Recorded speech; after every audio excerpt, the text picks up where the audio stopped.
Hi hello friends, అందరూ ఎలా ఉన్నారు? నేనైతే చాలా బాగున్నాను. ఈరోజు అయితే మనం బెజవాడ స్టైల్ సాంబార్ అయితే చేసేసుకుందాం రండి. కుక్కర్లో మనకి ఎంతైతే పప్పు కావాలో అది వేసుకొని ఉడకబెట్టుకోవాలి. ఒక 4 విజిల్స్ వచ్చే వరకు. ఇందులో చింతపండు నానబెట్టుకోవాలి. వెలిగించుకొని దాంట్లో నూనె అయితే వేసుకున్నాము. ఇప్పుడు మనకి సాంబార్కి కావాల్సిన పదార్థాలు టమాటో కట్ చేసుకొని పెట్టుకోవాలి, ఆనియన్స్ కట్ చేసుకొని పెట్టుకోవాలి, ములంకాడలు, చిల్లీ కూడా కట్ చేసుకొని పెట్టుకోవాలి. పక్కన వేసుకోవాలి, పోపులు వేసుకోవాలి, మిర్చి కూడా వేసుకోవాలి, పప్పు కూడా వేసుకోవాలి, దాంట్లోనే పచ్చిమిర్చి కూడా వేసుకోవాలి, వేసుకోవాలి, మళ్ళీ ఒకసారి కలుపుకోవాలి. ఇప్పుడు దాంట్లోనే ఆనియన్స్ కూడా వేసేసుకోవాలి. ఈ సాంబార్ వచ్చేసి నా బెస్ట్ ఫ్రెండ్ చేస్తుంది. చాలా యమ్మీగా ఉంటుంది, నాకైతే చాలా ఇష్టం. కొంచెం సాల్ట్ కూడా వేసుకోవాలి. ఉల్లిపాయలు కొంచెం ఫ్రై అయినాక ఇప్పుడు ములంకాయలు వేసుకోవాలి. తర్వాత టమాటాలు కూడా వేసేసుకోవాలి. కలుపుకోవాలి.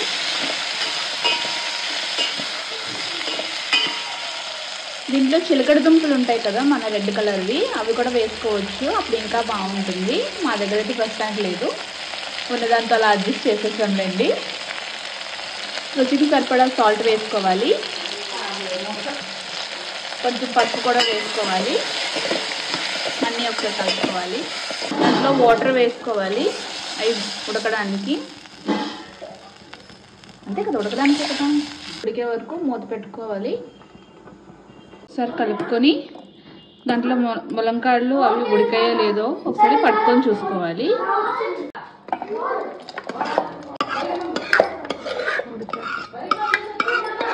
తర్వాత దాంట్లో పప్పు వేసుకోవాలి,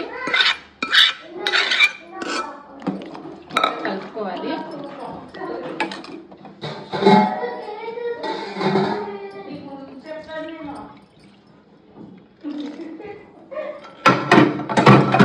వేసుకోవాలి.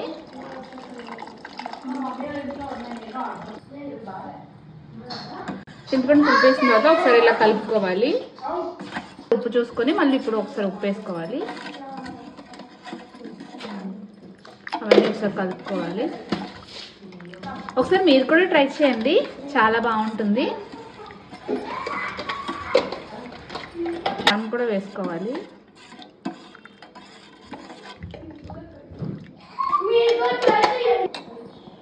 ఫైనల్గా అయితే మన సాంబార్ రెడీ అయిపోతుంది.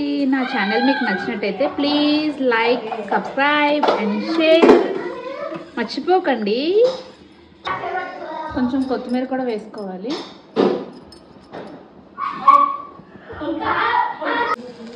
ఫైనల్గా అయితే మన సాంబార్ అయితే రెడీ అయిపోయింది. ఇప్పుడు స్టవ్ ఆఫ్ చేసుకొని మిక్సీలో అన్నంలో వేసుకొని తినేద్దాం రండి.